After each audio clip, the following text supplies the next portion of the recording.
Dubai, Riyadh, दोहा ये सिर्फ शहर नहीं, ये एक्सट्रीम हीट का सिंबल है।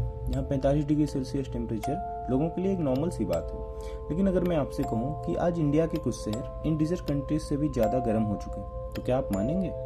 दिल्ली, अहमदाबाद, रायपुर ये सिटीज़ अब मिडिल ईस्ट से भी हायर टेम्परेचर रिकॉर्ड कर रहे हैं। वर्ल्ड के 100 आउट ऑफ 100 हॉटेस्ट सिटीज़ आज इंडिया में हैं। और सबसे डिस्टर्बिंग बात, रात को भी गर्मी कम नहीं होती।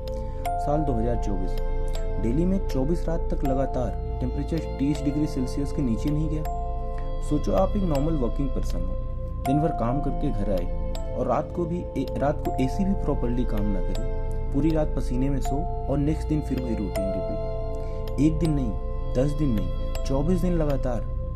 बॉडी, माइंड और हेल्थ पर क्या इम्पैक्ट होगा? 2024 में 37 से ज़्यादा इंडियन सिटीज़ ने 45 डिग्री सेल्सियस क्रॉस किया। ये सिर्फ गर्मी नहीं है, ये एक साइलेंट क्राइसिस है जो धीरे धीरे इंडिया को अंदर से अफेक्ट कर रहा है। नमस्कार दोस्तों, आप देख रहे हैं इजी एक्सप्लेनर लैब। चलिए समझते हैं इंडिया के हीट वेव क्राइसिस का रियल साइंस, इम्पैक्ट और सबसे इम्पोर्टेंट इसका सोल्यूशन। हीट वेव्स दुनिया भर में बढ़ रही हैं, लेकिन इंडिया का केस यूनिक है, जिसके 3 मेजर रीजंस हैं। पहला, पॉपुलेशन डेंसिटी एक्सट्रीमली हाई है। दूसरा, सिटीज अनकंट्रोल्ड तरीके से एक्सपेंड हो रहे हैं। और तीसरा, करोड़ों लोग आउटडोर एक्टिविटीज में इन्वॉल्व हैं। मतलब अगर हीट वेव एक प्रॉब्लम है, तो इंडिया एक ऐसा प्रेशर कुकर है जिसमें ऑलरेडी सब कुछ टाइटली पैक्ड है। अब बस हीट और प्रेशर ऐड हो रहा है। इसलिए जो हीट दुबई में मैनेजेबल लगती है, वो इंडिया में लाइफ थ्रेटनिंग बन जाती है। अब बात करते हैं उस डैमेज की जो हेडलाइंस में नहीं आता, लेकिन सबसे डेंजरस होता है। इंडिया के लगभग 75% लोग फिजिकल लेबर पे डिपेंडेंट हैं। एक कंस्ट्रक्टर वर्कर को इमेजिन करो, सुबह 9 बजे से शाम 5 बजे तक धूप में काम कर रहा है, न एसी न प्रॉपर शेड।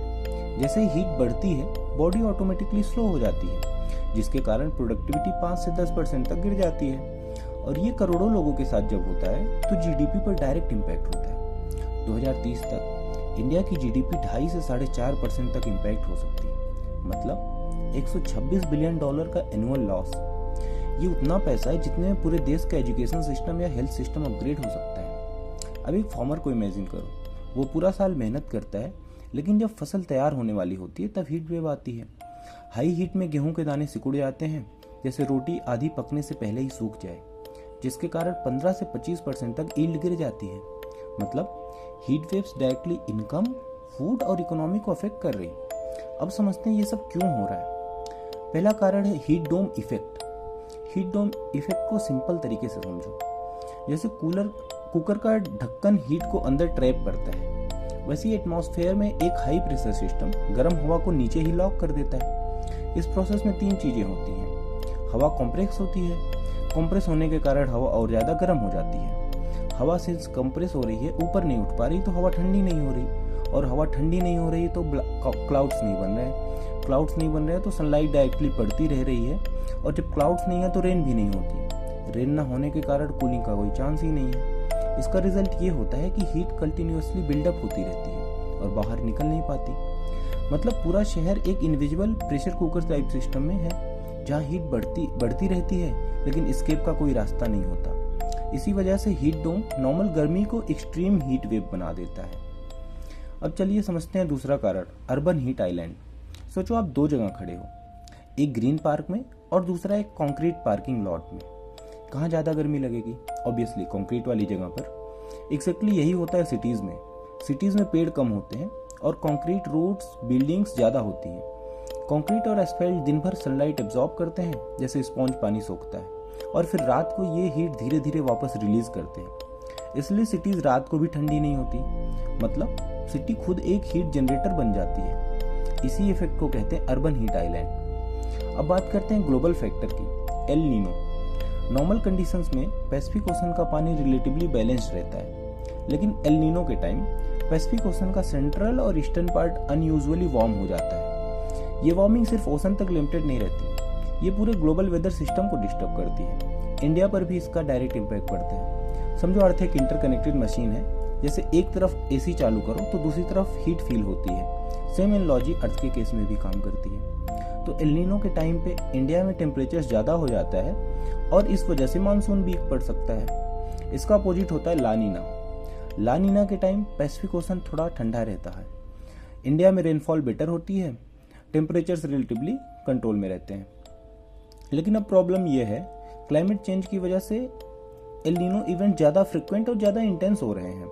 मतलब ग्लोबल लेवल पर जो चेंजेस हो रहे हैं वो डायरेक्टली इंडिया की हीट वेव को और सीवियर बना रहे हैं। अब एक और इम्पॉर्टेंट रीज़न, डिफॉरेस्टेशन और मॉडर्न ग्लास बिल्डिंग्स। जब हम ट्रीज काट देते हैं तो हम सिर्फ ग्रीनरी लूज नहीं करते।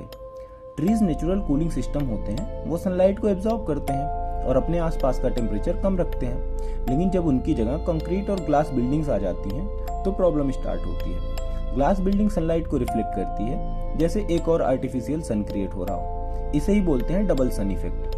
रोड्स, कार्स और बिल्डिंग्स हर तरफ से हीट बाउंस हो रही होती है, और क्योंकि ट्रीज नहीं होते तो कोई नेचुरल कूलिंग भी नहीं होती। मतलब हम नेचुरल कूलिंग हटाकर आर्टिफिशियल हीटिंग क्रिएट कर रहे हैं। हम एसी लगा रहे हैं लेकिन नेचर का एसी तोड़ रहे हैं। हीट वेव्स का सबसे डायरेक्ट इम्पैक्ट ह्यूमन बॉडी पर पड़ता है। सबसे पहले आता है डिहाइड्रेशन फेज, बॉडी से पानी और सॉल्ट्स लूज होने लगते हैं। फिर आती है फैटीग, वीकनेस, सर दर्द, चक्कर। लेकिन सबसे डेंजरस कंडीशन होती है हीट स्ट्रोक। हीट स्ट्रोक में बॉडी का internal temperature control system fail हो जाता है, जैसे एक मशीन ओवरहीट हो जाए और उसका कूलिंग सिस्टम काम करना बंद कर जाए। Body temperature suddenly 40 degree Celsius के ऊपर चला जाता है, जो डायरेक्टली ऑर्गन्स को डैमेज कर सकता है। अगर टाइम पर ट्रीटमेंट ना मिले तो ये लाइफ थ्रेटनिंग हो सकता है। और अप्रैल की हीट सबसे डेंजरस होती है, क्योंकि बॉडी को अभी तक हाई टेम्परेचर की आदत नहीं होती। Sudden jump from pleasant weather to extreme heat, मतलब बॉडी प्रिपेयर होने से पहले ही एक्सट्रीम स्ट्रेस फेस कर रही होती है। अब सबसे इंपॉर्टेंट सवाल, सोल्यूशन क्या है? अच्छी बात यह है कि सोल्यूशंस कॉम्प्लिकेटेड नहीं है, बस उन्हें समझना और इम्प्लीमेंट करना जरूरी है। पहला सोल्यूशन है cool roofs. Black versus white T shirt याद है? ब्लैक पहने तो ज्यादा गर्मी लगती है, व्हाइट पहनो तो थोड़ा कूल फील होता है। एग्जैक्टली वही कॉन्सेप्ट घर की रूफ पर अप्लाई होता है। डायरेक्ट रूफ सनलाइट एब्जॉर्ब करती है, लेकिन व्हाइट या रिफ्लेक्टिव रूफ सनलाइट को वापस रिफ्लेक्ट कर देती है। मतलब हीट घर के अंदर आने से पहले ही रुक जाती है। रिजल्ट, घर के अंदर टेम्परेचर 1 से 1.5 डिग्री सेल्सियस तक कम हो सकता है। सुनने में छोटा लगता है, लेकिन एक्सट्रीम हीट में यही 1 से 1.5 degree Celsius difference comfortable sleep और रेस्टलेस नाइट के बीच का फर्क बन जाता है। दूसरा सोल्यूशन, ट्रीज। एक मैच्योर ट्री अपने आसपास का टेम्परेचर नेचुरली कम करता है। वो सनलाइट को ब्लॉक करता है और ट्रांसपिरेशन के थ्रू हवा को कूल करता है। इसलिए शेडेड एरिया ओपन रोड से 5 से 6 डिग्री सेल्सियस तक कूलर हो सकता है। सोचो अगर एक गली में 8 से 10 बड़े पेड़ हों तो पूरा एरिया एक नेचुरल कूलिंग जोन बन सकता है, मतलब बिना इलेक्ट्रिसिटी के फ्री में एसी जैसा कंफर्ट। तीसरा सोल्यूशन, सिटी डिजाइन को रीथिंक करना।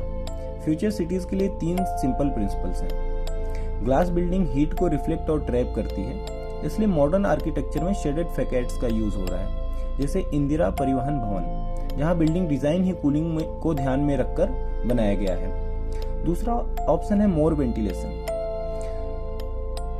पुराने इंडियन होम्स में क्रॉस वेंटिलेशन होता था, 2 अपोजिट विंडोज, ताकि हवा नेचुरली फ्लो करे। हवा महल इसका परफेक्ट एग्जांपल है, जहां बिना एसी के भी एयर फ्लो मेंटेन होता है। तीसरा, मोर ग्रीनरी। सिटीज में भी ट्रीज, पार्क, ग्रीन बेल्ट्स बढ़ाना चाहिए। सिंगापुर जैसे सिटीज ऑलरेडी वर्टिकल गार्डनिंग और ग्रीन बिल्डिंग यूज कर रहे हैं। मतलब फ्यूचर सिटी का फॉर्मूला सिंपल है, लेस ग्लास, मोर एयर फ्लो और ज्यादा ग्रीनरी। तभी सिटीज हीट ट्रैप से कूलिंग सिस्टम बन सकती हैं। एक और पावरफुल सोल्यूशन है ग्रीन रूफ्स, टेरेस पर गार्डन बनाना। ये सिर्फ डेकोरेशन नहीं, ये एक्चुअली एक नेचुरल हीट इंसुलेशन सिस्टम है। प्लांट्स और मिट्टी हीट को एब्जॉर्ब कर लेते हैं, मतलब घर के अंदर हीट पेनिट्रेट ही नहीं करती। बोनस में बेटर एयर, फ्रेश फूड और एक पीसफुल स्पेस मिलता है। अब सिर्फ लॉन्ग टर्म नहीं, शॉर्ट टर्म पॉलिसी एक्शंस भी इक्वली इंपॉर्टेंट हैं, क्योंकि जब हीट वेव्स चल रही हो तब इमीडिएट प्रोटेक्शन देना जरूरी होता है। 3 सिंपल स्टेप जो डायरेक्टली लाइफ सेव कर सकते हैं। स्कूल टाइमिंग शिफ्ट, ताकि बच्चे पीक हीट से बच सकें। वर्कर शेल्टर्स, जहां आउटडोर वर्कर्स थोड़ा रेस्ट कर सकें। ORS और पानी डिस्ट्रीब्यूशन, ताकि डिहाइड्रेशन और हीट एग्जॉशन प्रिवेंट किया जा सके। ये छोटे स्टेप्स लगते हैं, लेकिन एक्सट्रीम हीट में यही स्टेप्स जान बचा सकते हैं। लेकिन सबसे पावरफुल सोल्यूशन इंडिविजुअल लेवल पर है। एक ट्री लगाना सिर्फ एनवायरनमेंट के लिए नहीं, वो आपके आसपास का टेम्परेचर परमानेंटली कम कर सकता है। हमने अपनी ट्रेडिशनल विजडम इग्नोर कर दी, लेकिन वही ट्रेडिशनल सॉल्यूशंस आज साइंस प्रूव कर रहा है। हीट वेव से एक वार्निंग है कि हम अपनी सिटीज, अपनी लाइफ स्टाइल और अपनी प्लानिंग रीथिंक करें। सवाल ये नहीं कि नेक्स्ट हीट वेव कब आएगा, सवाल ये है क्या हम उसके लिए तैयार हैं या फिर हम खुद उसे और डेंजरस बना रहे हैं? ऐसे ही अन्य ज्वलंत मुद्दों को आसान भाषा में समझने के लिए हमारे चैनल को सब्सक्राइब करें।